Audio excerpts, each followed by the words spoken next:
नमस्कार दोस्तों। आज फिर से स्वागत है आपका क्रिस्टल एम्पायर महाराष्ट्र की इस श्रीमद् देवी भागवत की दिव्य यात्रा की ओर। आशा है आपने पिछले सभी अध्यायों का श्रवण अवश्य ही कर लिया होगा और उसमें आई हुई सभी बातों को बहुत अच्छे से समझकर अपने जीवन में उतारने की कोशिश भी कर रहे होंगे। तो चलिए आज फिर से हम अपने दिन की शुरुआत करते हैं, अपनी यात्रा की शुरुआत करते हैं ध्यान के साथ। तो सभी मास्टर्स अपने हाथों की फिंगर्स को क्रॉस करेंगे, अपने लेग्स को क्रॉस करेंगे, सुखासन में बैठेंगे, अपनी आंखों को बंद करें। चश्मा यदि पहनना है तो वह उतार लें और अपने गुरुओं महातार बाबा जी, सप्तऋषियों, ऋषि पत्नियों, अपने माता पिता और अपने पूर्वजों को इस दिव्य ध्यान के लिए धन्यवाद करें। महसूस करें उन ऊर्जाओं को अपने आसपास।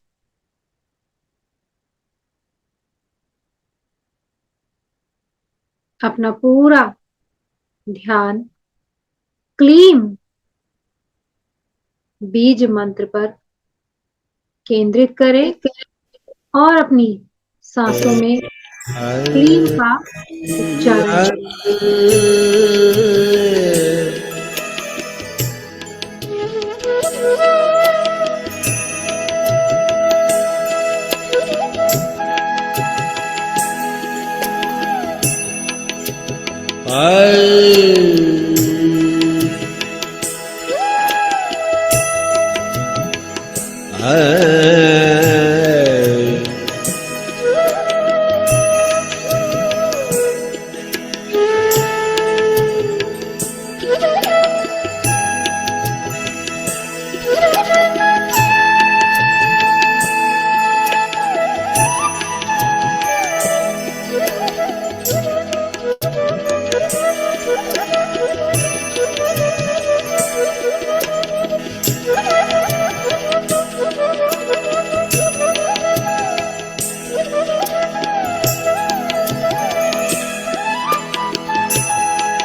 को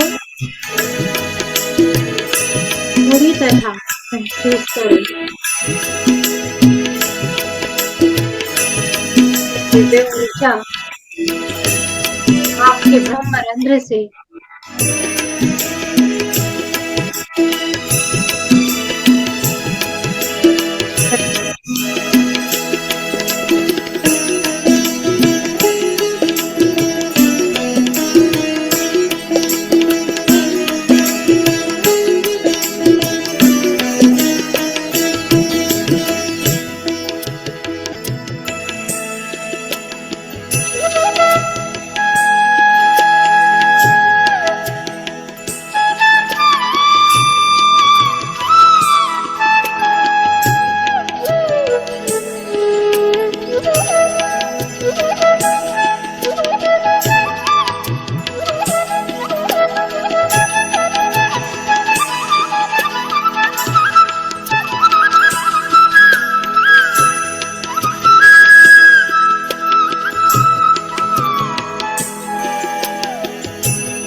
ऊर्जा को फैलने दें अपने पूरे शरीर में, प्रत्येक अंग में, अणु-अणु में, कण-कण में।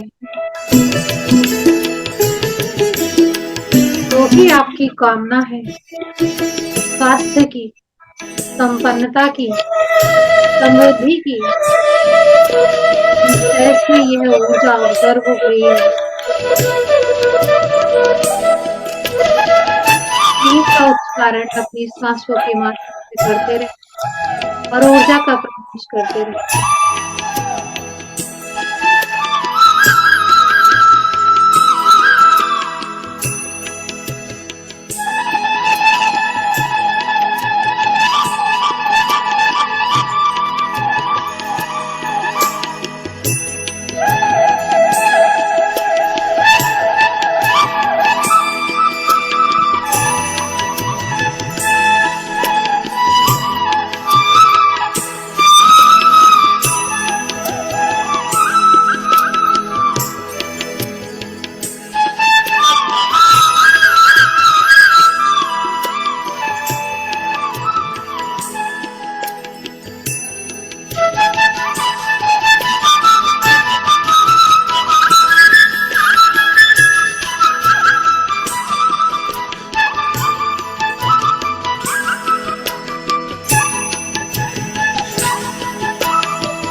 धीरे धीरे आप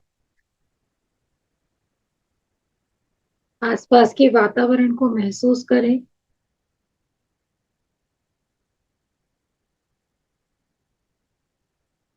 धन्यवाद करें सभी हायर मास्टर्स को।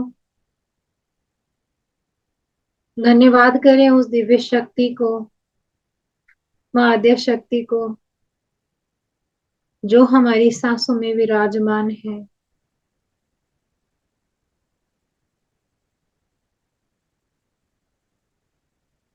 अपने ईष्ट, गुरु, माता पिता व पूर्वजों को धन्यवाद करते हुए आप इस दिव्य ध्यान से बाहर आए।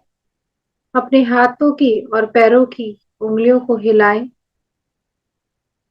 हाथों को रगड़े, अपनी आंखों पर रखें और धीरे धीरे अपनी आंखों को अपने हाथों के अंदर ही खोलें।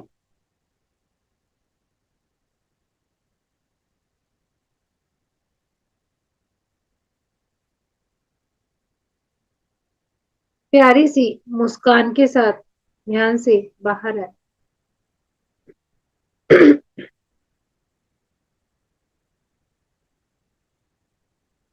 तो मित्रों, हम आज की यात्रा को आगे बढ़ाते हुए आगे चलते हैं।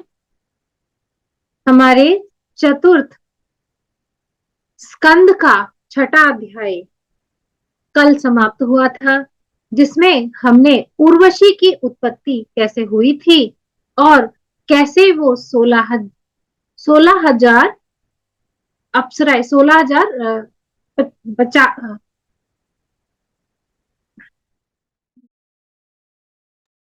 तो मित्रों, हमने पिछले अध्याय में कल की कक्षा में जाना था कि अप्सराएं कैसे नर और नारायण से निवेदन करने लगी थी कि वह उन्हें पत्नी रूप में स्वीकार कर ले। तो हम इस कथा को आगे बढ़ाते हुए आगे चलते हैं। अप्सराओं के प्रस्ताव से नारायण के मन में ऊहापोह किसको कहते हैं? विचलित होना, और नर का उन्हें समझाना तथा अहंकार के कारण प्रहलाद के साथ हुए युद्ध का स्मरण कराना। व्यास जी बोले, उन देवांगनाओं का वचन सुनकर धर्मपुत्र प्रतापी नारायण अपने मन में विचार करने लगे कि इस समय मुझे क्या करना चाहिए। यदि मैं इस समय विषय भोग में लिप्त होता हूँ तो मुनि समुदाय के उपहास का पात्र बनूंगा। अहंकार से ही मुझे यह दुख प्राप्त हुआ है, इसमें कोई संशय नहीं। धर्म के विनाश का मूल तथा प्रधान कारण अहंकार ही है। अर्थात जिस भी जिस भी ज्ञानी जन के मन में अहंकार आ जाता है तो वह उसके धर्म का, बोलते हैं कि धर्म का विनाश का वह मूल अर्थात जड़ है। अतः महात्माओं ने उस संसार रूपी वृक्ष को मूल कहा है। मूल किसको कहा है? महात्माओं के लिए जो सांसारिक कार्य हैं उनके लिए। इन वरांगनाओं के समूह को आया हुआ देखकर मैं मौन धारण कर स्थित नहीं रह सका और प्रसन्नता पूर्वक मैंने इनसे वार्तालाप किया।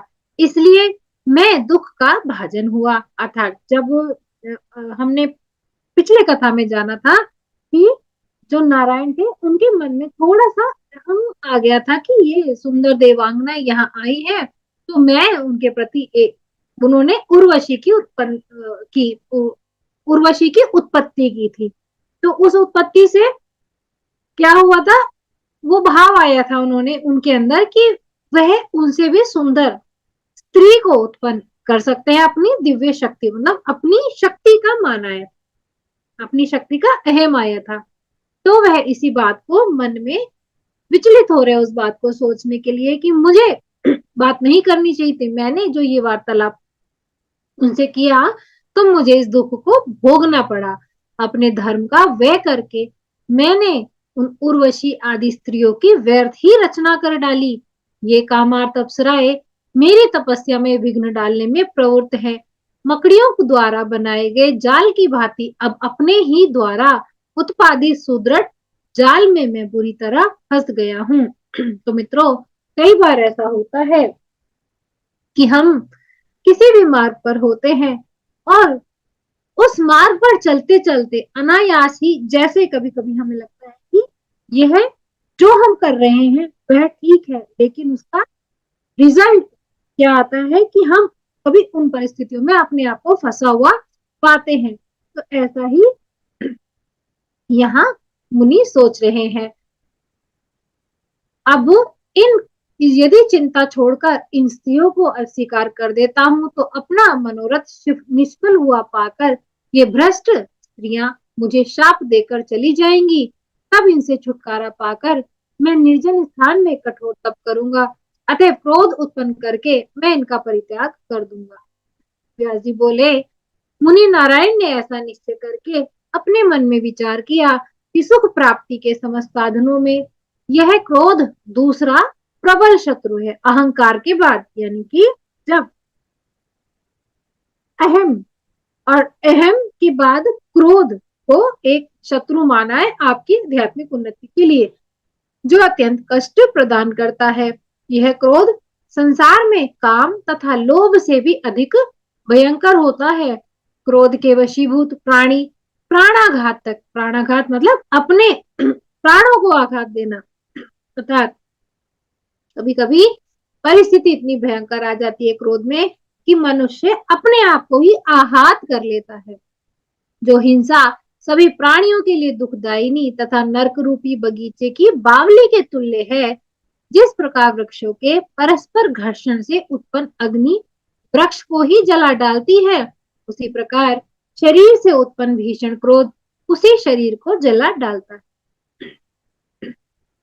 व्यास जी बोले, इस प्रकार खिन्मस्तक होकर चिंतन करते हुए अपने भाई नारायण से उनके लघु भ्राता धर्मपुत्र नर ने यह तथ्य पूर्वक वचन कहा। नर बोले, हे नारायण, हे महाभाग, हे महामते, आप क्रोध का त्याग कीजिए और शांत भाव का आश्रय लेकर इस प्रबल अहंकार का नाश कीजिए, क्योंकि पूर्व में इसी अहंकार के दोष से हम दोनों को का तप विनष्ट हो गया था।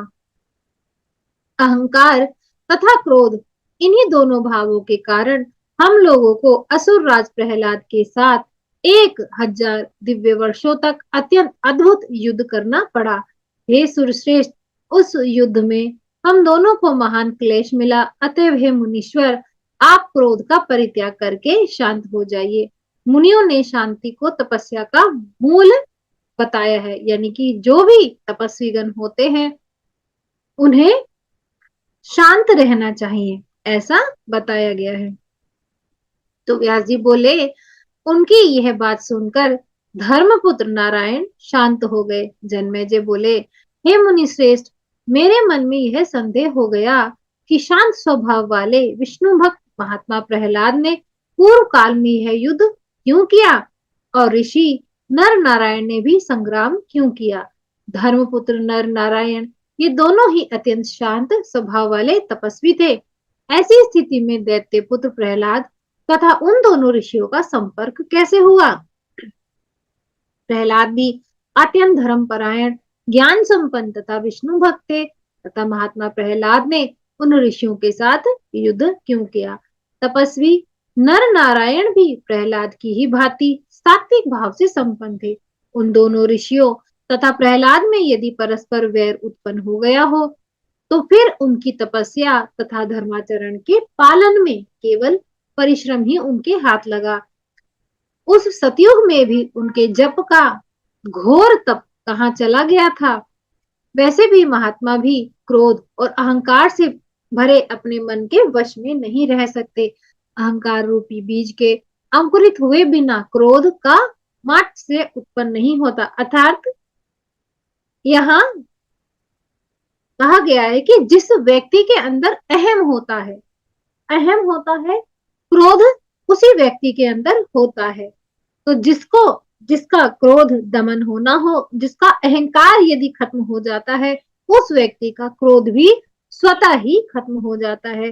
तो मित्रों, यदि आपके मन में भी कोई विचार या ऐसा भाव आता है जो आपको लगता है कि आपको उसे दूर करना चाहिए, या आपको लगता है किसी आपके परिजन में, सहयोगियों में, संबंधियों में ऐसा है, तो आप उसके लिए प्रार्थना करें कि हे ईश्वर, आप उसको अपना ब्लेसिंग दे और उसके मन में यह, देखिए जो अहंकार करता है ना व्यक्ति, उसको ये भी नहीं पता होता कि वो खुद अहंकार कर रहा है, उसको समझ ही नहीं आता, क्योंकि वो परिस्थिति उसके साथ में ऐसी ही होती है। तो उस व्यक्ति को आप कभी गलत ना बोले, केवल आप उसको समझाने की कोशिश करें।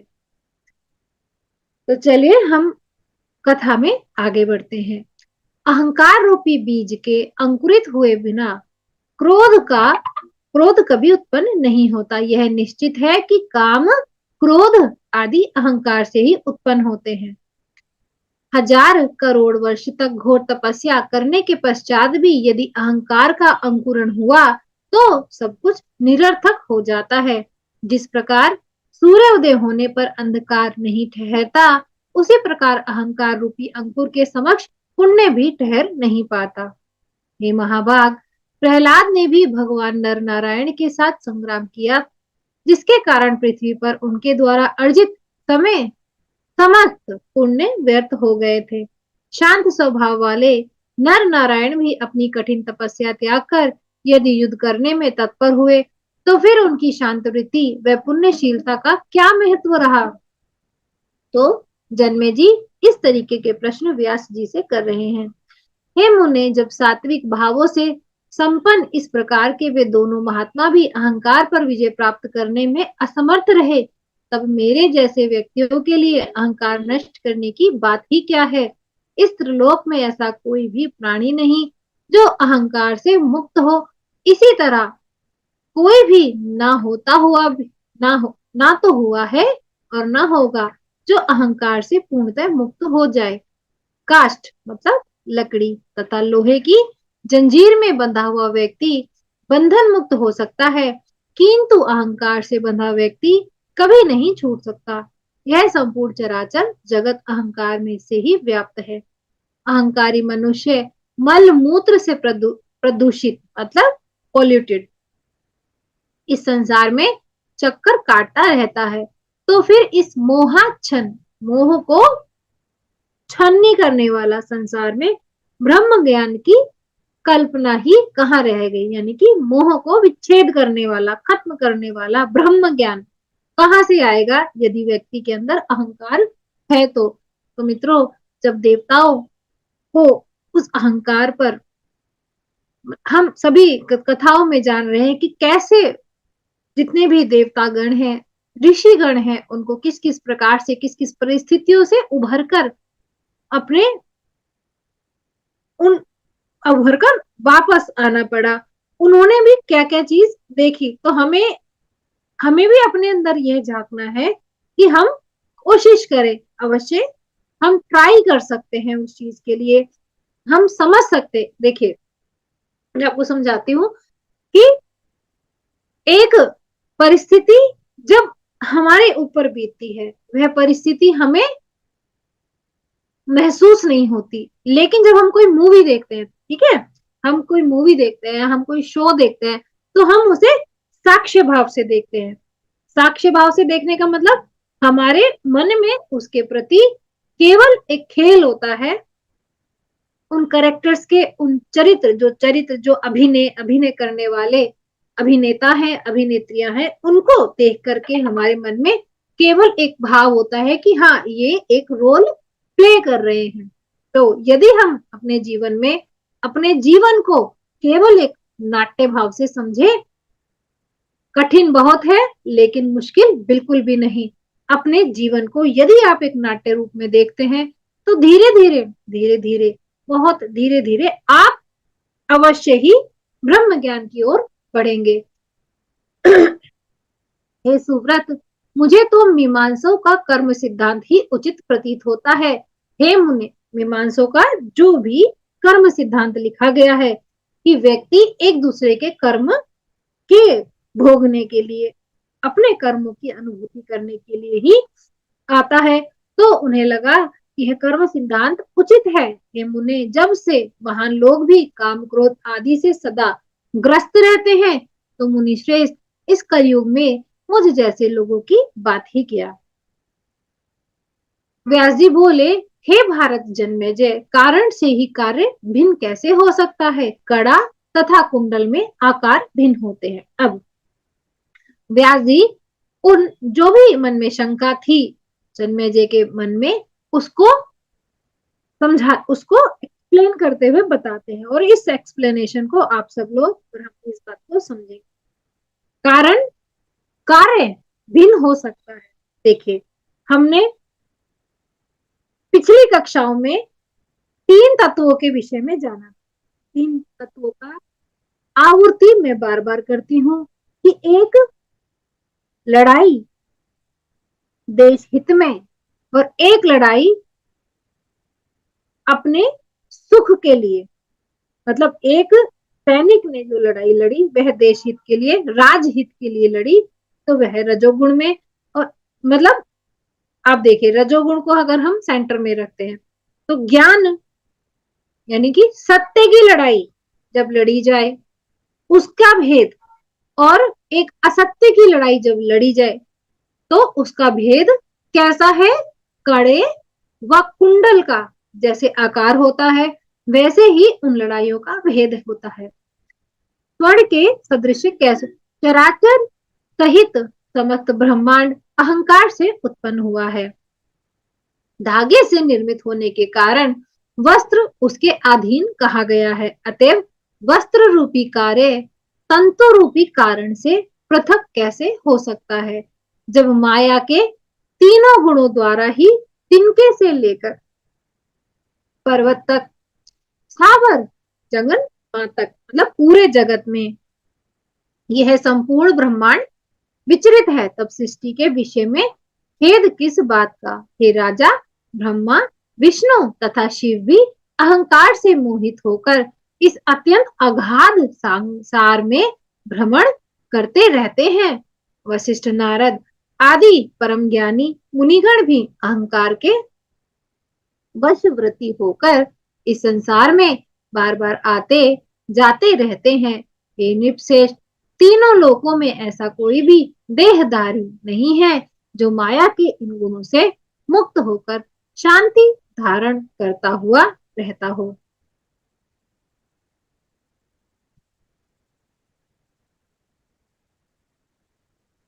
आत्म सुख का अनुभव कर सके। हे नृपश्रेष्ठ, अहंकार से उत्पन्न काम, क्रोध, लोभ तथा मोह किसी भी देह प्राणी को नहीं छोड़ते। वेद शास्त्रों का अध्ययन, पुराणों का पर्यालोचन, तीर्थ भ्रमण, दान, ध्यान, देव पूजन करके भी विषयासक्त प्राणी चोरों की भांति सभी कर्म करता है। काम, मोह और मद से युक्त होने के कारण प्राणी आरंभ में कुछ विचार ही नहीं करता। हे कुरुनंदन, सत्ययुग, त्रेता और द्वापर में भी धर्म का विरोध किया गया था। जो आज कलयुग में उसी बात तो उस जो आज कलयुग में हो रहा है तो उसकी बात ही क्या।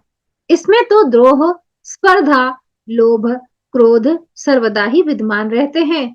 संसार ऐसे ही स्वभाव वाला है, इस विषय में संदेह नहीं करना चाहिए। संसार में मतस्सरीन साधु पुरुष विरले ही होते हैं। क्रोध तथा ईर्ष्या पर विजय प्राप्त कर लेने वाले तो दृष्टांत मात्र के लिए ही मिलते हैं। तो आपने जाना कि हम इस संसार में, इस सृष्टि में जब आते हैं तो हमारे जीव के अंदर, हमारे नहीं, हम जीव के अंदर तीनों ही गुण विद्यमान होते हैं। लेकिन जब व्यक्ति को किसी बात का ज्ञान होता है तो वह गुण को साध सकता है और अपने आप को उन परिस्थितियों से, उनके साथ ना बहकर उन परिस्थितियों से अपने आप को बैलेंस कर। राजा बोले, लोग धन्य तथा पुण्यात्मा है, उन्होंने मद तथा मोह से छुटकारा प्राप्त कर लिया। अर्थात वह लोग, वह तपस्वी, वह मुनि बहुत दिव्य आत्मा है जिन्होंने मद से, मोह से छुटकारा प्राप्त कर लिया है, जो सदाचार परायण तथा जितेंद्रिय है। उन्होंने मानो तीनों लोक पर विजय प्राप्त कर ली है। अपने महात्मा पिता के पास स्मरण करके मैं दुखित रहता हूँ। उन्होंने बिना किसी अपराध के एक तपस्वी के गले में मरा हुआ सर्प डाल दिया था। अतः हे मुनिवर, अब मेरे आगे उनकी क्या गति होगी? बुद्धि के मोहग्रस्त हो जाने पर क्या कार्य हो जाएगा, यह मैं नहीं जानता। मूर्ख मनुष्य केवल मधु देखता है, किंतु उसके पास विद्यमान गहरे प्रपात की ओर नहीं निहारता। वह निंदनीय कर्म है और नरक से नहीं डरता। हे मुने, अब मुझे विस्तार पूर्वक बताइए कि पूर्व काल में प्रहलाद के साथ नर और नारायण का घोर युद्ध क्यों हुआ था। प्रहलाद पाताल लोक से सारस्वती महातीर्थ पवित्र बद्रिकाश्रम में कैसे पहुंचे, यह सब मुझे बताइए। शांत स्वभाव वाले मुनि श्रेष्ठ नर नारायण तो महान तपस्वी हैं, तब वे मानद उन दोनों ने प्रहलाद के साथ युद्ध किस कारण से किया था? प्राय धन अथवा स्त्री के लिए तो लोगों में परस्पर शत्रुता रहती है। तब हर प्रकार की इच्छाओं से रहित उन दोनों ने भीषण युद्ध क्यों किया और उन नर नारायण को सनातन देवता जानते हुए भी महात्मा प्रहलाद ने उनके साथ युद्ध क्यों किया? हे ब्राह्मण, मैं विस्तार पूर्वक इस कथा को सुनना चाहता हूँ। इति श्रीमद्देवी भागवते अष्टादश सहस्रयां संहितायां चतुर्थ स्कंदे अहंकार वर्तन वर्णनम नाम सप्तमो अध्यायः। चतुर्थ स्कंद का अष्टम अध्याय, आठवां अध्याय। व्यास जी द्वारा राजा जन्मेजय को प्रहलाद की कथा सुनाना और इस प्रसंग में च्यवन ऋषि के पाताल लोक जाने का वर्णन।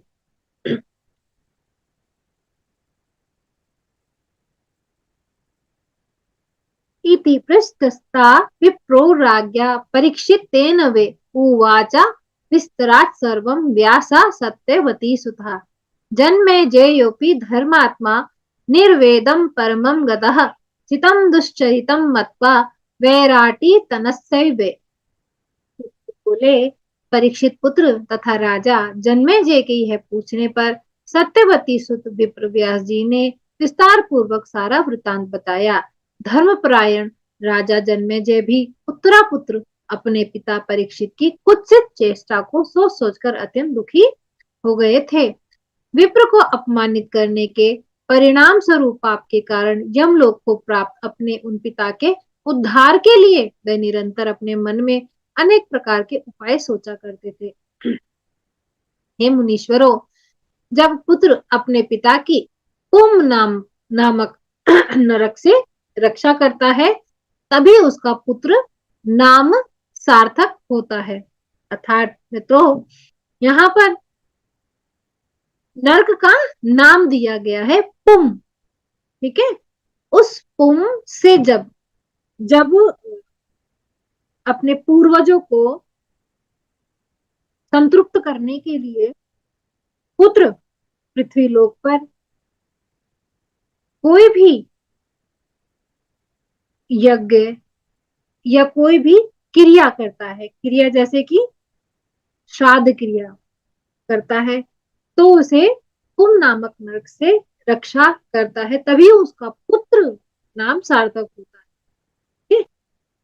जब उन्हें यह विदित हुआ कि एक महल की ऊपर मंजिल में स्नान दान किए बिना ही विप्र के शापवश सर्पदंश से महाराज परीक्षित की मृत्यु हुई थी, तब अपने पिता की दुर्गति जानकर वे राजा जन्मेजय अत्यंत दुखित हुए और शोक से संतप्त तथा भय से व्याकुल हो उठे।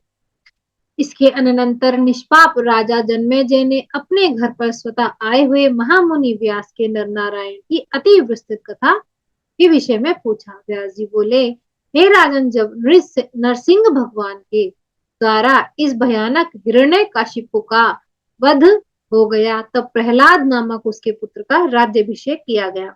देवताओं तथा ब्राह्मणों का पूजन सम्मान करने वाले उस दैत्यराज प्रहलाद के शासन काल में पृथ्वी लोक के सभी राजागण श्रद्धा पूर्वक यज्ञ आदि का अनुष्ठान करने लगे। ब्राह्मण लोग तपश्चरण, धर्मानुष्ठान, तीर्थाटन में तत्पर हो गए। वैश्य समुदाय अपने अपने व्यवसायिक कार्यों में लग गए और शूद्रगण सेवा परायण हो गए। नरसिंह भगवान ने उस दैत्यराज प्रहलाद को पाताल लोक के राज सिंहासन पर स्थापित कर दिया था और वे वहीं पर प्रजा पालन में तत्पर होकर राज्य करने लगे। एक बार भृगु के पुत्र महातपस्वी च्यवन नर्मदा के स्नान करने के लिए व्याहृतेश्वर नामक तीर्थ में पहुंचे। वहां पर रेवा नामक महानदी को देखकर वे उसमें उतरने लगे। इसी बीच एक भयंकर विषधर सर्प ने उतरते हुए मुनि को पकड़ लिया। तदनंतर उन मुनि च्यवन को वह नागराज खींचकर पाताल लोक में ले गया। तब उन भयाक्रांत मुनि ने मन ही मन देवाधिदेव जनार्दन विष्णु का स्मरण किया। मुनि के द्वारा हृदय से कमल नयन भगवान विष्णु का स्मरण किए जाने पर वह भयंकर सर्प विषहीन हो गया। अतः रसातल में ले जाए गए मुनि को कष्ट भी नहीं हुआ। रसातल देखिए मित्रों, यहाँ 14 लोक कहे गए हैं। 14 लोक कैसे? 7 लोक धरती के नीचे हैं और 7 लोक ऊपर हायर डायमेंशन के हैं और लोअर डायमेंशन के हैं। तो लोअर डायमेंशन में एक लोक आता है रसातल लोक। तो सर्प का विष वहां पर हीन हो गया, तब रसातल में ले जाए गए उन मुनि को जरा सा भी कष्ट नहीं हुआ। तत्पश्चात अत्यंत दुखी तथा संशंकित उस सर्प ने यह सोचकर उन्हें छोड़ दिया कि ये महातपस्वी मुनि क्रोध होकर कहीं मुझे श्राप ना दे दें। वहां की नाग कन्याओं द्वारा पूजित होते हुए मुनि श्रेष्ठ च्यवन पाताल लोक में विचरण करने लगे। वे नागों तथा दानवों के विशालपुर में आने जाने लगे। एक बार धर्मानुरागी दैत्यराज प्रहलाद ने अपनी श्रेष्ठ पुरी में विचरण करते हुए उन भृगु पुत्र मुनि च्यवन को देखा। मुनि को देखकर दैत्यराज प्रहलाद ने उनकी पूजा की और उनसे पूछा कि पाताल लोक में आपके आगमन का क्या कारण है, आप मुझे बताइए। हे द्विजश्रेष्ठ, क्या आप दैत्यों के प्रति कोई द्वेष भाव रखने वाले? इंद्र ने मेरे राज्य में के विषय में जानकारी के लिए आपको यहाँ भेजा है, आप मुझे सच सच बताइए। च्यवन बोले, हे राजन, इंद्र से मेरा क्या प्रयोजन कि जो कि वे मुझे यहाँ भेजे। और मैं उनके दूत का कार्य करता हुआ आपके नगर में क्यों फिरूंगा? हे दैत्यराज, आप मुझे महर्षि भृगु का धर्मनिष्ठ तथा ज्ञान नेत्र संपन्न पुत्र च्यवन समझिए। आप मेरे प्रति इंद्र के द्वारा भेजे गए किसी दूत की शंका मत करें। हे निपश्रेष्ठ, मैं नर्मदा नदी में स्नान करने के लिए पुण्य तीर्थ में गया था। मैं नदी में उतरा कि एक विशाल सर्प ने मुझे पकड़ लिया।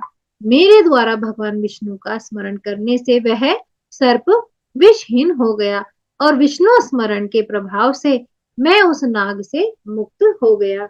हे राजेंद्र, यहाँ आने पर से मुझे आपका दर्शन प्राप्त हो गया। हे दैत्यराज, आप भगवान विष्णु के भक्त हैं और मुझे भी उनका ही भक्त समझिए। देखिए मित्रों, इसमें कुछ शब्द हैं, मैं आपको उनसे क्लियर करना चाहूंगी। आपने इन शब्दों में पाया कि सर्प ने ऋषि च्यवन को जकड़ लिया था। तो सर्प, उन्होंने किसका स्मरण किया? विष्णु भगवान का स्मरण किया। तो आपकी जीवन में यदि किसी ऐसे अकारक ग्रह की दशा चल रही हो जिससे आपका जीवन बहुत कष्टमय हो गया हो, या उस अंतर प्रत्यंतर दशा में आप विष्णु सहस्त्र नाम पाठ का जाप करें, जिससे आपके जीवन का वह विष उसी तरह उतर जाए जैसे उस सर्प का विष उतर गया था। तो चलिए आगे बढ़ते हैं। हे राजेंद्र, यहाँ आने से मुझे आपका दर्शन प्राप्त हो गया। हे दैत्यराज, आप भगवान विष्णु के भक्त हैं और मुझे भी उनका भक्त ही समझिए। व्यास जी बोले, महर्षि च्यवन का मधुर वचन सुनकर हिरण्याकशिपु पुत्र प्रहलाद अत्यंत प्रेम पूर्वक नानाविध तीर्थों के विषय में उनसे पूछने लगा। प्रहलाद बोले, हे मुनि श्रेष्ठ, पृथ्वी, पाताल तथा आकाश में कौन कौन से पवित्र तीर्थ हैं, उनके संबंध में विस्तार पूर्वक मुझे बताइए। च्यवन बोले, हे राजन, मन वचन तथा कर्म से शुद्ध प्राणियों के लिए तो पद पद पर तीर्थ है। हमने पहली की कक्षा में सुना था कि केवल वासना से ही कलयुग और सतयुग होते हैं। यदि आपके मन में विचार आते हैं तो आपके लिए वह युग या वह समय बहुत अच्छा है। लेकिन आप खुद के आप या किसी के भी विचार स्वयं खराब है तो वातावरण उसके लिए खराब है। तो सबसे पहले किसी भी परिस्थिति के बारे में मनुष्य को अपने विचारों पर अवश्य ही गौर करना चाहिए कि उसके स्वयं के विचार क्या हैं, क्योंकि लॉ ऑफ अट्रैक्शन के अकॉर्डिंग जैसा विचार मनुष्य अपने अंदर रखता है, वैसी ही स्थिति, परिस्थिति, वस्तु और व्यक्तियों को वो अपनी ओर आकर्षित करता है। इसलिए यदि आप अपने विचारों को शुद्ध रखते हैं, अपने वातावरण को शुद्ध रखते हैं, तो आपके पास अवश्य ही हायर मास्टर्स ही आएंगे। तो चलिए हम आगे बढ़ते हैं। किंतु दूषित मन वाले प्राणियों के लिए गंगा भी मगध से अधिक अपवित्र हो सकती है। तो यहाँ विचारों के ही बारे में बताया गया है कि किस प्रकार से व्यक्ति के विचार के कारण ही उसको उसकी परिस्थितियां अनुभव करने के लिए उसे अनुग्रहित करती है। यदि मनुष्य का मन शुद्ध तथा पाप रहित हो गया तो उसके लिए सभी तीर्थ पवित्र हो जाते हैं। गंगा के तट पर तो सर्वत्र नानाविध नगर, गोष्ठ, गायों का बाड़ा, बाजार, गांव तथा अनेक कस्बे वहां बसे हैं। हे दैत्यराज, निषादों, धीवरों, हूणों, बंगों, खसों तथा मलेच्छ जातियां भी वहां पर निवास करती हैं। हे दैत्येंद्र, वे सदैव भ्रम सदृश गंगा जल का पान करते हैं और अपनी इच्छा से त्रिकाल गंगा स्नान भी करते हैं, किंतु हे धर्मात्मन, उनमें से कोई एक भी शुद्ध अंतःकरण वाला नहीं हो पाता। तब नानाविध वासनाओं से प्रदूषित चित्त वाले लोगों के लिए तीर्थ का क्या फल हो सकता है। हे राजन, आप यह निश्चित समझिए कि मन ही इसमें प्रमुख कारण है, इसके अतिरिक्त दूसरा कुछ नहीं। अतः शुद्धि की इच्छा रखने वाले प्राणी को निरंतर मन को शुद्ध रखना चाहिए।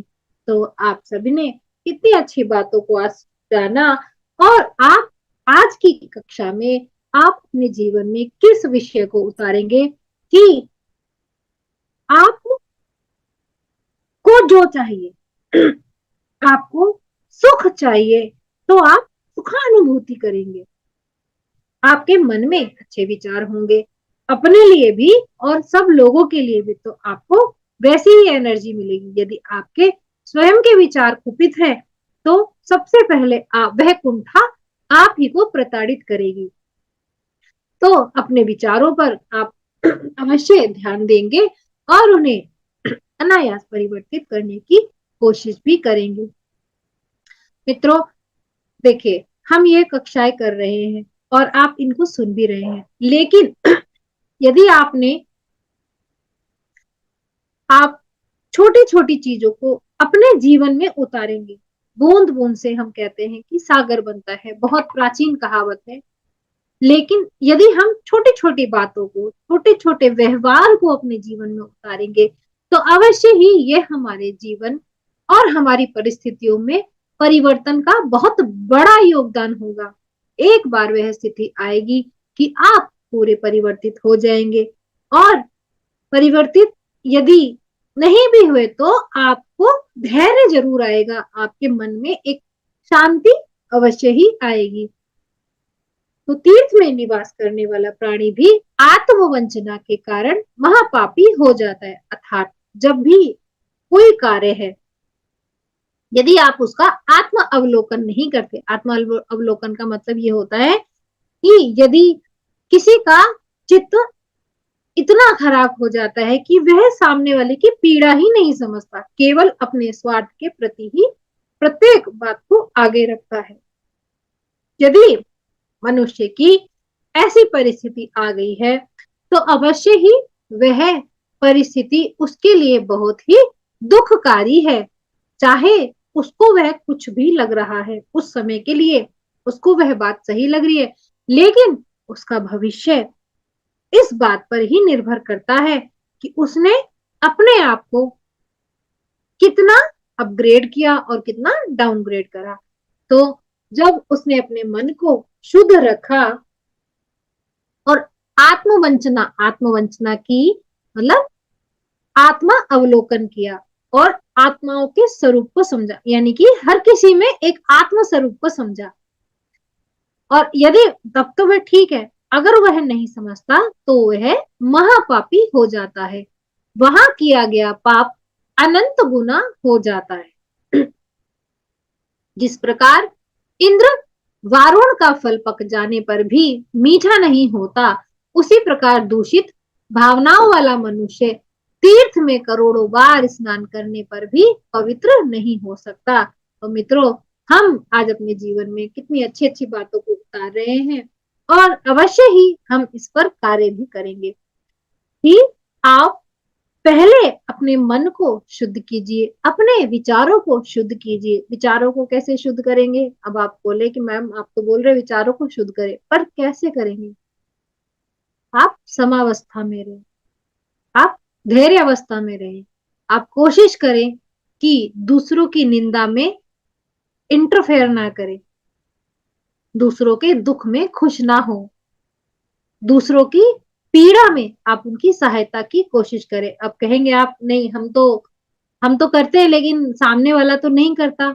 यदि आपको ऐसा लगता है कि आप अपनी तरफ से ठीक करते हैं और सामने जो भी पर्सन है जिसकी आप हेल्प कर रहे हैं वो आपको उतना रिस्पेक्ट नहीं दे रहा या आपकी बात को नहीं समझ रहा, तो आप उस कर्म को ईश्वर पर समर्पित करके दोबारा उस परिस्थिति में ना जाए, क्योंकि यदि आप दोबारा से वह कार्य करेंगे तो ईश्वर भी आपको मूर्ख बोलेंगे और कहेंगे कि उसका तो जो नेचर है वो नेचर रहेगा।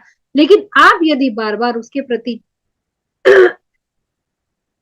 अपने भावों को नहीं बदलेंगे तो वह मूर्खता आपकी है। कहने का तात्पर्य यह है कि यदि आपको किसी भी बात से कोई दुख होता है तो आप अपने आप को शांत करें और उसमें इंटरफेयर कम करें। ठीक है, किसी के जीवन में इंटरफेरेंस कम करें।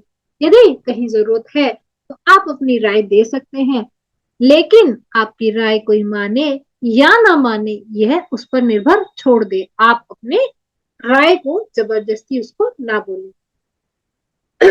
तो चलिए हम आगे बढ़ते हैं। अतः कल्याण की कामना करने वाले पुरुष को सर्वप्रथम अपना मन शुद्ध करना चाहिए। मन के शुद्ध हो जाने पर द्रव्य शुद्धि हो जाती है। अब देखिए मन में द्रव्य शुद्धि कैसे होगी। यहाँ पर मैं कुछ आपको ज्योतिषीय उदाहरण बताती हूँ कि मन को ज्योतिष के अनुसार मन को हम चंद्रमा मानते हैं और चंद्रमा को हम जल से रिप्रेजेंट करते हैं। मतलब चंद्रमा यदि आप जितने भी आपके जीवन में लिक्विडिटी है उसके अंदर चंद्रमा मौजूद होता है। तो यदि आपने अपना मन ठीक कर लिया, अपने मन को शांत कर लिया, अपना द्रव्य आप ठीक कर लेते। अब द्रव्य क्या था? द्रव्य था तमोगुण, जो हमने पिछली कक्षाओं में जाना था कि द्रव्य तमोगुण की शक्ति थी। तो यदि आपको मन में शांति आ जाती है, यदि आपका मन शुद्ध हो जाता है तो आप एक अपग्रेड हो जाते हैं। मतलब आप तम से रज में चले जाते हैं। तो मित्रों आपने जाना। अब आपको यदि शंका है, आप कहते हैं कि हम मन को शुद्ध कैसे करें, हमें कोई ऐसा साधन बताए कि मन तो ऐसा नहीं है ना कि वॉशिंग मशीन में डाल के उसको साफ कर ले। तो मन को कैसा साधन बताए? मन को आप कैसे शुद्ध करेंगे? मन को आप अपनी श्वासों के माध्यम से शुद्ध करेंगे। जब आप ध्यान करते हैं, अब जब भी ध्यान करते हैं तो आपकी दोनों नाड़ियों से जो भी श्वास प्रक्रिया होती है, उस श्वास प्रक्रिया से जितना अच्छा ऑक्सीजन आप अंदर लेते हैं तो उतना नेगेटिव कार्बन डाइऑक्साइड बाहर निकलता है। मतलब आप देखिए, एक काम कर रहे हैं कॉन्शियसली और एक काम आपने किया अनकॉन्शियसली। लेकिन जब आप किसी काम को कॉन्शियसली करते हैं और आपको पता होता है ये काम में क्या करना है, तो आप अवश्य ही उस टारगेट को हिट करते हैं। तो जब आपको पता है कि मुझे अपने मन का यह विचार बाहर निकाल, तो जब भी आप कोई ध्यान करते हैं तो आप संकल्प करिए। तो जैसे हमने अभी ध्यान किया था क्लीम में, तो मैंने पिछली कक्षा में आपको बताया था कि आपकी कोई भी मनो इच्छा हो तो आप उसे धारण करें और क्लीम मंत्र का उच्चारण करें। तो यदि आप कोई भी ध्यान करते हैं, उस ध्यान में आप एक प्रण लें कि मैं अपने मन के जो भी विकार हैं उनको शुद्ध कर रही हूं। सिर्फ ये कमांड दें और अपनी सांसों पर ध्यान केंद्रित करें। ईश्वर को सब पता है, हमें हम बोले या ना बोले, लेकिन हमारे केमिकल कंपोजिशंस, हमारी वाइब्रेशंस, जैसा सराउंडिंग, आपका सराउंडिंग जैसा है, ठीक है, वही चीज आपके अंदर है। ये आप नोट करके रखिएगा कि आप जैसे सराउंडिंग में है वैसी ही एनर्जीज को आप अट्रैक्ट करेंगे। तो जब आप अपने मन को शुद्ध करते हैं तो आसपास की जितनी भी परिस्थितियां हैं वो आपके अकॉर्डिंग हो जाती। मतलब जब आप अंदर से शुद्ध हो गए तो सामने की जो भी प्रॉब्लम है वो अपने आप ही आपके सामने से दूर हो जाएगी। तो मित्रों आज हमने कितनी अच्छी बात अपने शास्त्रों से जानी कि हमें मन को शुद्ध करना चाहिए और मन को शुद्ध करने से हम अपने तमोगुण को बैलेंस करते हैं। उसी प्रकार आचार शुद्धि पर भी आवश्यक है। अब मन के बाद क्या आता है? आचार। आचार किसको बोलते हैं? पिकल वाला नहीं, आचार मतलब बिहेवियर, जो आप बिहेवियर करते हैं उसी प्रकार आपका बिहेव भी शुद्ध होना आवश्यक है। इसके अनंतर ही तीर्थ यात्रा की पूर्ण सिद्धि होती है। इसके विपरीत उसका किया हुआ सारा कर्म उस क्षण में व्यर्थ हो जाता है। तो देखिए मित्रों, तीर्थों में जो तीर्थों की मर्यादा है उसका पालन अवश्य ही करना चाहिए। यदि आप किसी तीर्थ स्थान पर गए, हमने कक्षाओं में जाना था कि किसी तीर्थ स्थान में कॉस्मिक एनर्जी बहुत अधिक मात्रा में आती है, तो आप थोड़ी देर बैठकर वहां ध्यान करें। लेकिन यदि आप तीर्थ स्थान में गए और वहां जाकर आपने किसी भी प्रकार का गलत कार्य किया, गलत कार्य करने की बहुत सारी चीजें हैं मित्रों, आप सभी जानते हैं, है ना, आप समझते हैं इन सब चीजों को। गलत व्यवहार क्या हो सकता है? आप गए किसी होटल में, आपके आपस में मनमुटाव हो गया, किसी ने आपका बैग इधर रख दिया, तो आपने आपने नहीं, या आपके साथ किसी ने व्यवहार किया, छोटी छोटी बातों में लड़ाई करी, 1-2 रुपए के पीछे आपने किसी को भी मतलब 19-20 किया, या जैसे तीर्थों में भी यदि ऐसा होता हो, इंसान वैसे तीर्थों में जाता है तो अपनी मन की शुद्धि लेकर ही जाता है। लेकिन आप स्वयं ध्यान रखें कि जब भी आप तीर्थ में जाए तो आप अपने आचरण पर अवश्य ही ध्यान रखें। कुछ लोग ऐसे भी होते हैं जो तीर्थों में जाकर मर्यादाओं को तोड़ते हैं। तो मैं ऐसे व्यक्तियों को कहना चाहूंगी, उन मर्यादाओं का उल्लंघन ना करें, तीर्थों के का सम्मान दे, तो आपकी यात्रा पूर्ण सिद्ध होती है। अन्यथा उस पर किया गया सारा कर्म और धन आपका व्यर्थ हो जाता है। तीर्थ में पहुंचकर नीच प्राणी के संसर्ग का सर्वदा के लिए त्याग कर दे। यदि आप तीर्थ में पहुंच गए और आपको कोई ऐसा प्राणी मिल गया, अब आप नीच प्राणी के माध्यम से समझ सकते हैं था कौन सा प्राणी होगा, लड़ाई झगड़े वाला, ठीक है। और भी ऐसे प्राणी जो जिनका व्यवहार ठीक नहीं है, तो आप अगर ऐसे किसी फ्रेंड के साथ जा रहे हैं जो केवल तीर्थों को मौज मस्ती ही समझते हैं, तो आप यदि तीर्थ के लिए जा रहे हैं तो अवश्य ही उस तीर्थ को त्याग दें। कर्म तथा बुद्धि से प्राणियों के प्रति सदा दया भाव रखना चाहिए, अपने कर्मों से भी और बुद्धि से भी दया भाव रखना चाहिए। देखिए, आप दया भाव रख, आप सतर्क भी रहे। मैं ये नहीं कह रही कि आप दया भाव रख रहे तो आपको कोई मूर्ख बना के चला जाए कि वो रोया और आपने उसे दान देने के लिए कुछ भी पैसा निकाल के दे दिया। देखिए, परिस्थिति और तथा वस्तु, यानी कि जो आपका एटमॉस्फेयर है, आपको केवल अपने चेतन मन की बात सुननी है कि आप इतने भी इमोशनल ना हो जाए कि किसी भी दुखी प्राणी को जो केवल दिखावा कर रहा है और उसे आप दान करें। केवल अपनी लॉजिकल बुद्धि का इस्तेमाल करें। कर्म तथा बुद्धि से प्राणियों के प्रति सदा सद्भाव तो रखें। फिर भी हे राजेंद्र, यदि आप पूछते हैं तो मैं प्रमुख तीर्थों के विषय में आपको बताता हूँ। तो मैं आपको यही कहना चाहूंगी कि आप यदि किसी भी तीर्थ में जाते हैं तो आप अपने कर्म और बुद्धि का सही इस्तेमाल करें कि कहाँ पैसा देना है और कहाँ नहीं देना है। चलिए हम आगे बढ़ते हैं। प्रथम श्रेणी का तीर्थ पुण्य में नेमी शारायण है। तो मित्रों, नेमी शारायण तीर्थ के विषय में हम स्टार्टिंग से ही सुनते आ रहे हैं। मेरी और आपकी भी यह इच्छा होगी कि हम नेमी शारायण तीर्थ में एक बार जाएं। तो मैं आद्याशक्ति से प्रार्थना करती हूँ कि जिन भी लोगों के मन में नेमी शारायण तीर्थ के विषय में जानकर उसे देखने की, उस पर जाने की इच्छा उत्पन्न हुई हो, तो अवश्य ही माँ आद्याशक्ति आज उन सभी की इच्छाओं को, तो प्रथम श्रेणी का तीर्थ नैमिषारण्य है। इसी प्रकार चक्र तीर्थ, पुष्कर तीर्थ तथा अन्य अनेक तीर्थ पृथ्वी लोक में है, जिनकी संख्या निश्चित नहीं है। हे नृपश्रेष्ठ, और भी बहुत से पवित्र स्थान है। तो चक्र तीर्थ किसको बताया? 4 धाम, ठीक है। और पुष्कर तीर्थ जो कि आई थिंक राजस्थान में है, पुष्कर तीर्थ, वहां पर ब्रह्मा जी का वहां पर ब्रह्मा जी का मंदिर है। मैं एक बार गई हूं वहां पर, बहुत ही सुंदर स्थान है। तो मैं आशा करती हूँ आप भी वहां पहुंचे। तो चलिए हम आगे बढ़ते।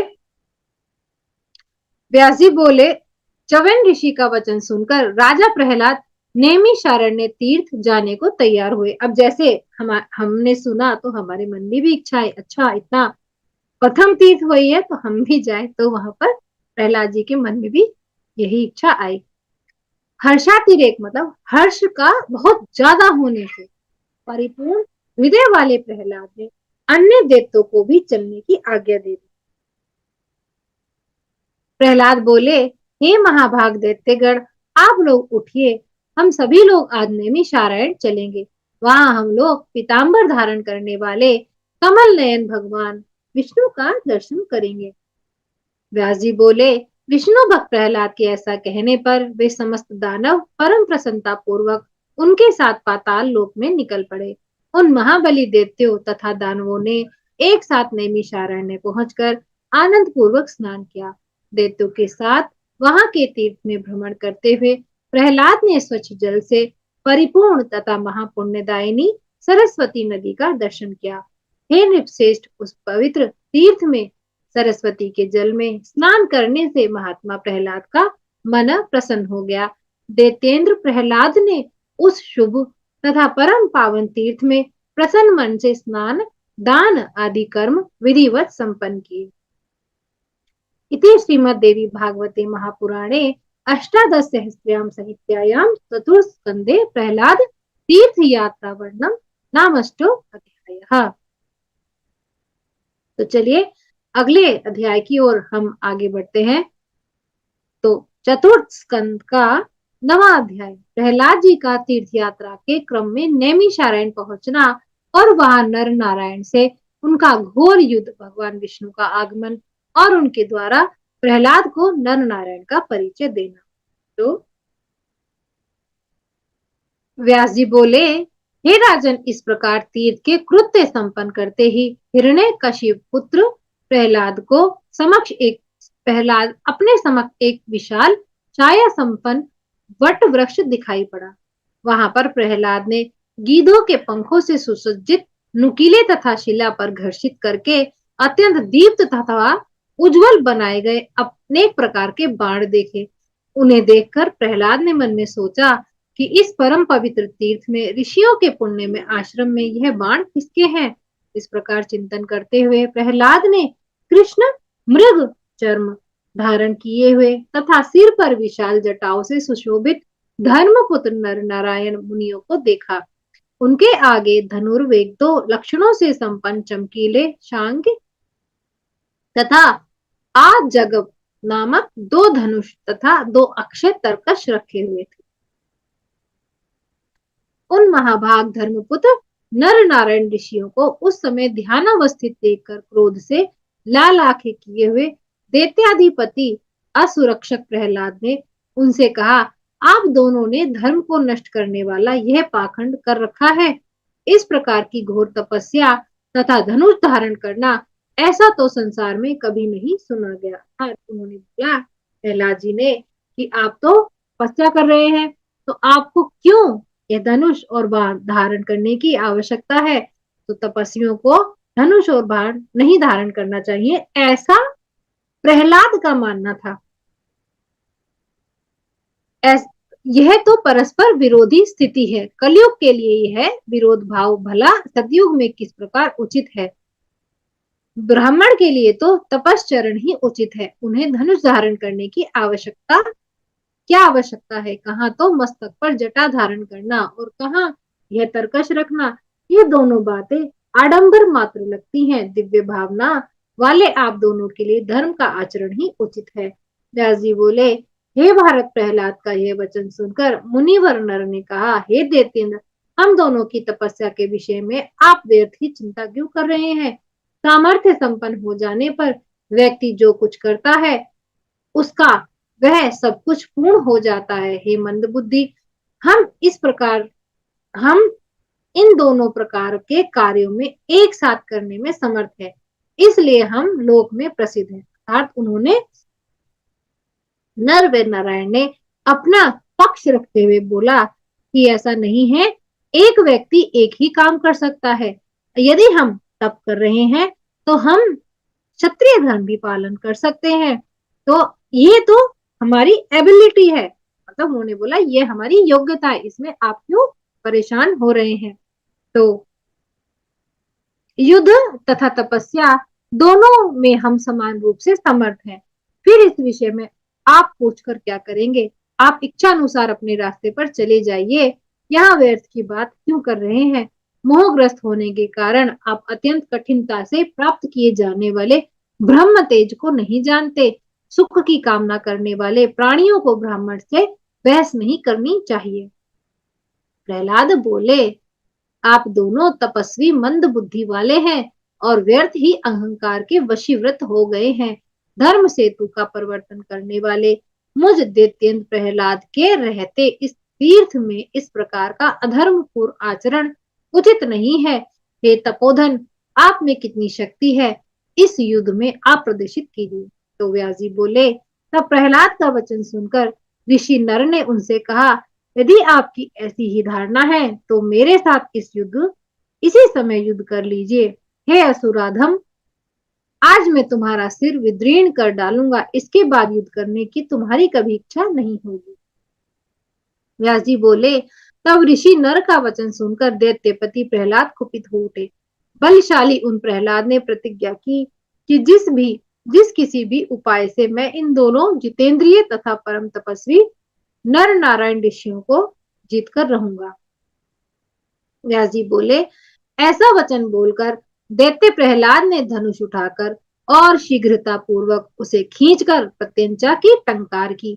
हे राजन, मुनि नर ने भी धनुष लेकर शिला पर घिसकर तेज किए हुए अनेक तीक्ष्ण बाण प्रहलाद के ऊपर क्रोध पूर्वक छोड़ दिए। दैत्यराज प्रहलाद ने अपने सुनहले पंखों वाले बाणों से शीघ्र ही उन बाणों को आते ही काट डाला। तब नर अपने द्वारा छोड़े गए सभी बाणों को प्रहलाद द्वारा छिन्न किया और देखकर अत्यंत कोपाविष्ट को शीघ्रता से उन पर अन्य बाणों से प्रहार करने लगे। दैत्यपति प्रहलाद ने उन बाणों को भी अपने द्रुतगामी बाणों से काटकर उन मुनिराज नर के वक्ष स्थल पर प्रहार किया। नर ने भी क्रुद्ध होकर अपने तीव्रगामी 5 बाणों से दैत्येंद्र प्रहलाद के बाहुदेश पर प्रकार किया। बाहुदेश मतलब बाजू पर। इंद्र सहित सभी देवगण उन दोनों का युद्ध देखने के लिए विमानों में बैठकर आकाश मंडल में स्थित हो गए। वे कभी सम्रांगण में विराजमान नर के पराक्रम की प्रशंसा करते, तो फिर कभी दैत्यपति प्रहलाद के पराक्रम की प्रशंसा करते। तो यहाँ पर इंद्र ऊपर से देख के क्या करने लगे, कमेंट्री करने लगे। धनुष धारण किए हुए दैत्यराज प्रहलाद इस प्रकार बाणों की वर्षा कर रहे थे मानो मेघ जल बरसा रहे हो। ऋषि नर भी अपना अप्रतिम शान धनुष लेकर तीक्ष्ण सुनहले पंखों वाले बाण छोड़ रहे थे। हे राजन, इस प्रकार एक दूसरे को जीतने के इच्छुक उन ऋषि नर तथा दैत्यराज प्रहलाद के बीच भीषण युद्ध होने लगा। आकाश मार्ग में स्थित वे देवतागण प्रसन्नचित होकर उनके दिव्य पुष्पों की वर्षा कर रहे थे। अचानक प्रहलाद भी कुपित हो उठे और उन्होंने अत्यंत तीव्रगामी बाण ऋषि नारायण पर छोड़े। धर्मपुत्र नारायण ने शीघ्र ही उनके बाणों को अपने धनुष से छोड़े गए अत्यंत तीक्ष्ण बाणों से खंड खंड कर डाला। दैत्यराज प्रहलाद सम्रांगन में डटकर खड़े अतीव पराक्रमी तथा सनातन धर्मपुत्र नारायण पर अपने अति तीक्ष्ण बाण बरसाने लगे। नारायण ने भी सान पर चढ़ाकर तेज किए गए अपने वेग पूर्वक छोड़े गए बाणों के द्वारा सम्मुख खड़े दैत्य प्रति प्रहलाद को अत्यंत भीषण चोट पहुंचाई। उस युद्ध का अवलोकन करने के इच्छुक देवताओं तथा दैत्यों का एक विशाल समूह अपने अपने पक्ष का जय घोष करते हुए आकाश में एकत्रित हो गया। दोनों पक्षों की बाण वर्षा से आकाश के आच्छादित हो जाने पर, आच्छादित मतलब ढक जाने पर, वह समय इतना अंधकार हो गया कि दिन में भी रात जैसा लग रहा था। इससे अति आश्चर्यचकित होकर देवता तथा दैत्य परस्पर कहने लगे कि यह अत्यंत भयावह संग्राम हो रहा है। ऐसा भीषण युद्ध तो पहले कभी नहीं देखा गया। बड़े बड़े देवऋषि, गंधर्व, यक्ष, किन्नर, नाग, विद्याधर, चारणगढ़ इस युद्ध को देखकर अत्यंत विस्मय में पड़ गए। उस युद्ध का अवलोकन करने के लिए मुनि नारद तथा पर्वत भी आए हुए थे। नारद मुनि ने पर्वत से कहा, ऐसा घोर संग्राम पहले नहीं हुआ था। तारकासुर युद्ध, वृत्तासुर युद्ध, यहाँ तक कि मधु कैटभ का युद्ध भी वैसा नहीं हुआ था जैसा कि इस समय नारायण के द्वारा किया गया। प्रहलाद अत्यंत वीर हैं, जो कि वे अद्भुत कर्म वाले सिद्धि संपन्न नारायण के साथ बराबरी का युद्ध कर रहे हैं।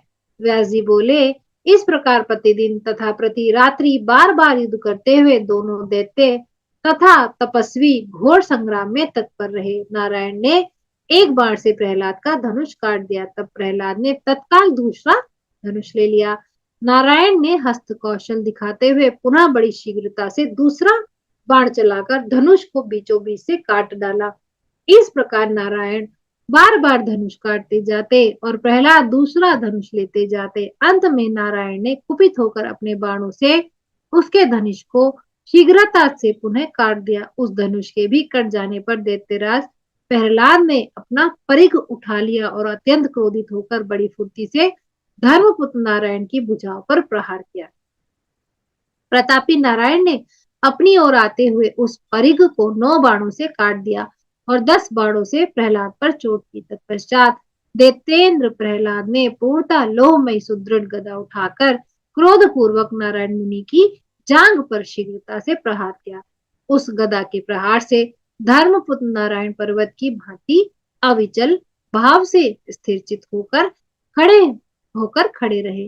तदनंतर परम पराक्रमी भगवान नारायण ने बड़ी तेजी से अनेक बार छोड़े और दैत्यपति प्रहलाद की सुदृढ़ गदा को खंड खंड कर दिया। आकाश में स्थित होकर युद्ध देखने वाले बड़े आश्चर्य में पड़ गए। तत्पश्चात शत्रुओं का दमन करने वाले प्रहलाद ने शक्ति उठाकर कुपित को बलपूर्वक बड़ी तेजी से नारायण के वक्षस्थल पर प्रहार किया। तब सामने से आती हुई उस शक्ति को देखकर नारायण ने एक ही बाण से बड़ी आसानी से उसके 7 खंड कर दिए और साथ ही 7 बाणों से प्रहलाद पर प्रहार किया। हे राजन, इस प्रकार सबको विस्मित कर देने वाला वह युद्ध 100 दिव्य वर्षों तक चलता रहा। तदनंतर 4 भुजाओं से शोभा पाने वाले पीताम्बरी भगवान विष्णु शीघ्रता पूर्वक उस आश्रम में आ गए। तत्पश्चात हाथों में शंख, चक्र, गदा और पद्म धारण करने वाले वे चतुर्भुज लक्ष्मीपति विष्णु प्रहलाद के आश्रम पहुंचे। वहां उन्हें आया देखकर हिरण्यकशिपु पुत्र प्रहलाद बड़ी श्रद्धा के साथ उन्हें प्रणाम करके हाथ जोड़कर कहने लगे। प्रहलाद बोले, हे देव, हे जगन्नाथ, हे भक्तवत्सल, हे माधव, मैं इन दोनों तपस्वियों को युद्ध में क्यों नहीं जीत पा रहा। हे देव, मैंने देवताओं को पूरे 100 वर्ष तक इनके साथ युद्ध किया, फिर भी ये जीते न जा सके। मुझे यह महान आश्चर्य है। विष्णु बोले, हे आर्य, यह दोनों सिद्ध पुरुष हैं और मेरे अंश से आविर्भूत हैं। मित्रों, इन शब्दों पर आप जरूर ध्यान दीजिएगा, कुछ एक्सप्लेनेशन है, मैं बाद में करती हूँ। हे आर्य, इन दोनों सिद्ध पुरुषों में मेरे अंश, यह दोनों सिद्ध पुरुष मेरे अंश से आविर्भूत है, अतः इन्हें ना जीत पाने में आश्चर्य क्या। नर नारायण नाम से प्रसिद्ध इन जितात्मा तपस्वियों को तुम जीत नहीं सकते। अतः हे राजन, तुम अपने वितल लोक को चले जाओ। अतः आपने जाना प्रहलाद कहाँ के राजा थे, वितल लोक को चले जाओ और वहां मेरी अविचल भक्ति करो। हे महामते, तुम इन दोनों तपस्वियों से विरोध मत करो। भगवान विष्णु से ऐसी आज्ञा पाकर दैत्यपति प्रहलाद असुरों के साथ वहां से प्रस्थित हो गए। तदनंतर नर नारायण पुनः तपस्या में संलग्न हो गए। तो मित्रों,